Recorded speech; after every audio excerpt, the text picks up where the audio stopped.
नमस्कार दोस्तों, नरेंद्र इंस्टीट्यूट के यूट्यूब चैनल पर सभी लोगों का एक बार फिर से स्वागत है। दोस्तों, हमें ये आशा है कि आप लोग हमारे चैनल को सब्सक्राइब किए होंगे, जिससे कि मैं कोई भी लेटेस्ट जानकारी आपके पास पहुंचा सकूं। जैसा कि एमपीपीएससी राज्य सेवा मुख्य परीक्षा 2019 के लिए भी कार्य कर रहा है। उसने आज 10 मार्च के दिन एडमिट कार्ड जारी कर दिया और लगातार विद्यार्थी भी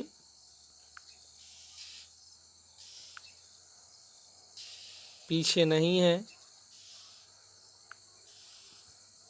वो भी अपने अधिकारों की लड़ाई के लिए आगे बढ़ रहे हैं। और एक आज 10 मार्च 2021 को आज के दिन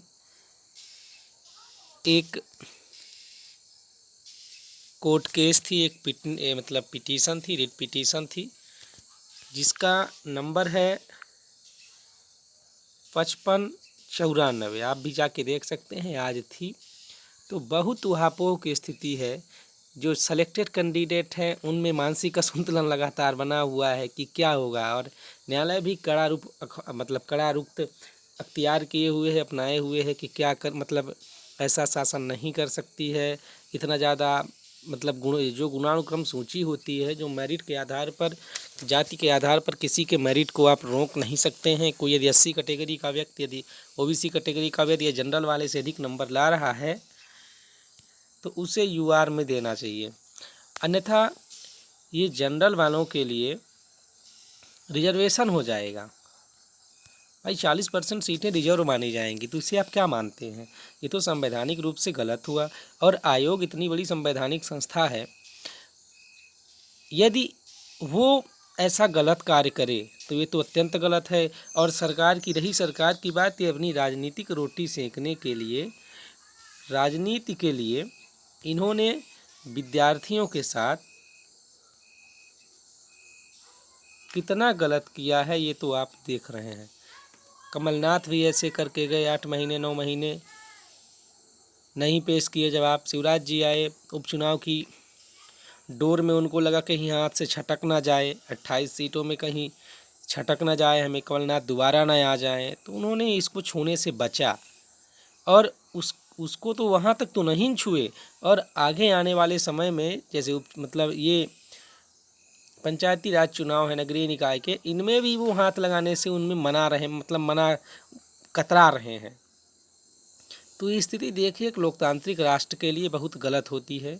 लोकतांत्रिक राष्ट्र में ऐसा नहीं है कि आप केवल जाति समीकरण साध करके आप वोट ले जाएंगे। वहाँ युवाओं का भी वोट होता है, पढ़े लिखे नागरिकों का वोट होता है, जो कि अपने अधिकारों के प्रति आज भी जागरूक है। मानता हूँ कि लोकतंत्र में कुछ ऐसे लोग हैं जो अपने वोट की कीमत को नहीं पहचानते हैं, लेकिन इसी लोकतंत्र में कुछ ऐसे भी लोग हैं जो सत्ता के सरदारों को सत्ता से बाहर भी बिठा सकते हैं। तो चलिए देखते हैं। अब ज़्यादा बात नहीं कर पाएंगे इस विषय पर, क्योंकि जब अपनी शासन प्रणाली ही संदेह के घेरे में आ जाए तो हम कुछ नहीं कर सकते हैं। तो मुद्दे पर आते हैं। रामेश्वर सिंह ठाकुर के नाम से सभी लोग परिचित ही होंगे, जिनका सिलेक्शन हुआ है वो भी, और जिनका 1-2 नंबर से नहीं हुआ है वो भी।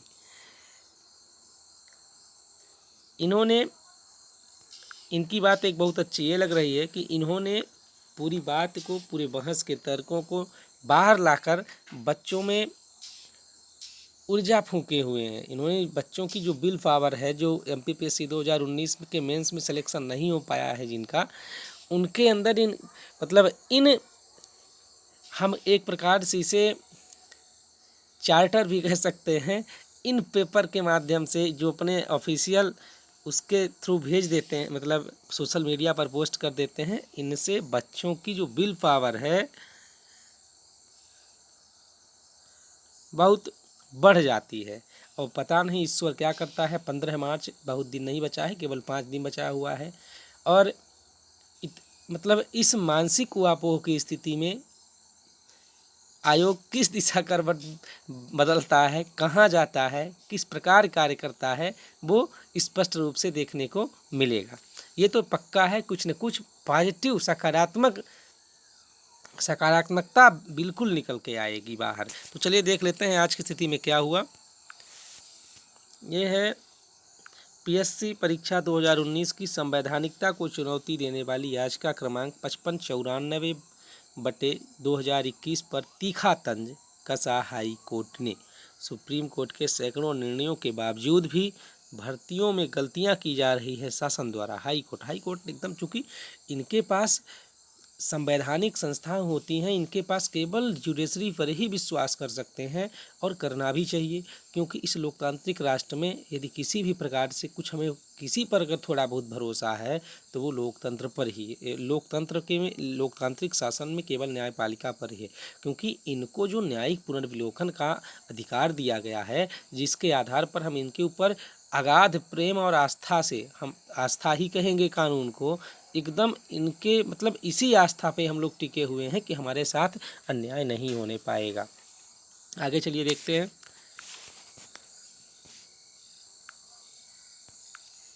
दोस्तों,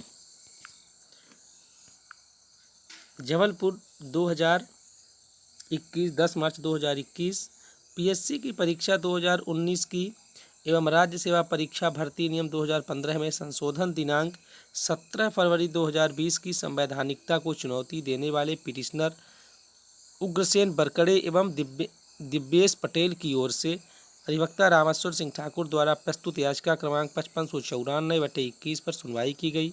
याचिकाकर्ता अधिवक्ताओं द्वारा, एक मिनट रुकिएगा, हाँ, याचिकाकर्ता के अधिवक्ताओं द्वारा दिए गए तर्कों को गंभीरता से लेते हुए कोर्ट ने राज्य शासन को आड़े हाथों लेते हुए स्पष्ट रूप से कहा गया कि इंदिरा साहनी से लेकर 5 मार्च 2021 तक पारित हजारों निर्णयों में स्पष्ट रूप से कहा गया है कि अनारक्षित पदों पर चयन सिर्फ मेरिटोरियस अभ्यर्थियों का ही चयन करने का प्रावधान है। इसने स्पष्ट कर दिया है कि केवल प्रतिभावान अभ्यर्थियों का ही चयन करने का प्रावधान है। फिर भी शासन द्वारा गलतियां की जा रही हैं। जहां तक 2006 के हेमराज राणा के प्रकरण में, जिसको आधार बनाया गया है पीएससी द्वारा, हेमराज राणा के प्रकरण में हाई कोर्ट द्वारा पारित निर्णय का प्रश्न है। उक्त निर्णय में हाई कोर्ट ने मेरिटोरियस अभ्यर्थियों को अनारक्षित वर्ग में चयन करने से नहीं रोका है। फिर भी शासन द्वारा उक्त निर्णय का मतलब गलत अर्थ निकाल के स्पष्ट कर दिया है उन्होंने कि शासन ने क्या किया है, इसका गलत अर्थ निकाला है। ठीक है ना, एक मिनट, हाँ, गलत अर्थ निकाल करके सही नियमों में गलत संशोधन करके मेरिटोरियस अभ्यर्थियों को आरक्षित वर्ग में जाने से रोक दिया गया है, जो अपने आप में गलत है।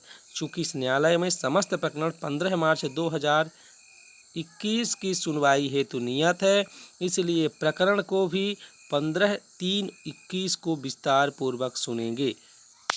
ठीक, फिर देखिए, ज्ञातव्य हो कि पीएससी परीक्षा 2019 की वैधानिकता को चुनौती देने वाली 29 याचिकाएं इंदौर हाई कोर्ट से जबलपुर हाई कोर्ट की बेंच को ट्रांसफ़र हो चुकी हैं। 29 याचिका जबलपुर हाई कोर्ट को क्या कर दी गई हैं, इंदौर से यहाँ ट्रांसफ़र कर दी गई हैं,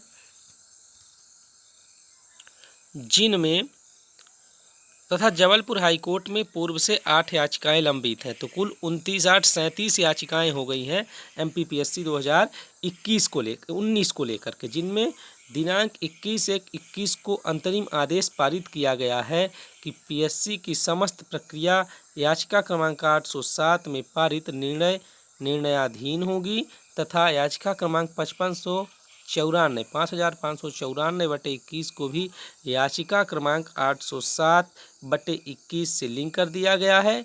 अर्थात पीएससी परीक्षा 2019 की वैधानिकता को चुनौती देने वाली समस्त 38 याचिकाओं की अंतिम सुनवाई 15 मार्च 2021 को होगी। कब होगी? 15 मार्च 2021 को होगी। चूँकि पीएससी द्वारा याचिकाओं में चैलेंज प्रारंभिक परीक्षा के त्रुटिपूर्ण परिणामों के आधार पर दिनांक 21 मार्च से मुख्य परीक्षा का आयोजन किया जा रहा है। याचिकाकर्ता की ओर से वरिष्ठ अधिवक्ता श्री नमन भगीरथ एवं अधिवक्ता रामेश्वर सिंह ठाकुर ने पैरवी की। ये रामेश्वर सिंह ठाकुर एलएम अधिवक्ता मध्य प्रदेश उच्च न्यायालय जबलपुर। अब स्पष्ट रूप से हम दो शब्द इसमें बात कर लेते हैं। देखिए, एक तो 100% आप मान के चलिए कि यदि मुख्य परीक्षा का एडमिट कार्ड जारी हो गया है तो न्यायालय को इसमें रोक लगाने से कोई नहीं रोक सकता। ये बात आज ध्यान से सुन लीजिए। न्यायालय इसमें रोक लगा सकती है या फिर कुछ न कुछ वो संवैधानिक प्रावधानों के तहत बच्चों को मुख्य परीक्षा में बैठने के लिए आदेश दे सकती है, या फिर वह न्यायालय पीएससी को ऐसा आदेश दे सकती है कि वो रिजल्ट को पुनरीक्षित करे। अब बात रही कि 6 दिन में अगर 15 मार्च को दे भी देता है तो 6 दिन में बच्चे क्या कर लेंगे? यदि 15 मार्च को ऐसा निर्णय आता भी है तो वो 6 दिन में कुछ नहीं कर पाएंगे। इसके लिए न्यायालय 1 महीने या 2 महीने मुख्य परीक्षा को और स्थगित कर सकती है। दोस्तों, आशा है कि हमारे द्वारा साझा की गई जानकारी आपके लिए उपयोगी होगी, आपके